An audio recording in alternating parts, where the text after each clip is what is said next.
This is a tutorial on the structures and properties of the compound phosphine, pH 3.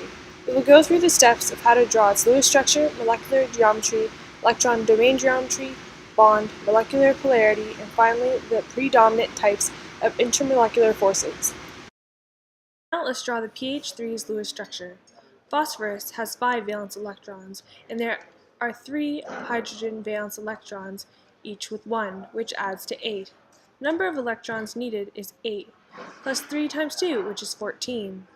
The number of electrons needed minus the number of valence electrons divided by 2 gives you 3 bonds. The number of valence electrons minus the bonded electrons is 1 lone pair.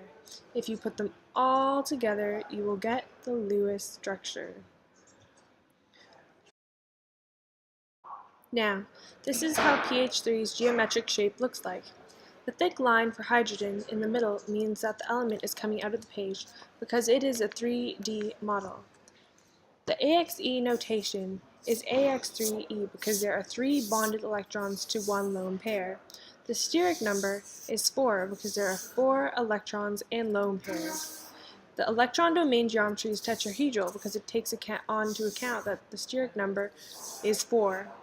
The molecular domain geometry is trigonal pyramidal.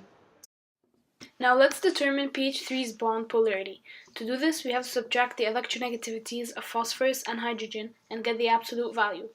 The electronegativity for both is 2.1, so the delta En is less than 0.5. This means that it's a nonpolar covalent bond. The molecular polarity must be nonpolar because there are no polar bonds in the molecule.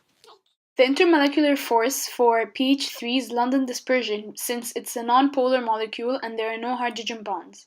It is the weakest IMF compared to the dipole-dipole and hydrogen bond IMF.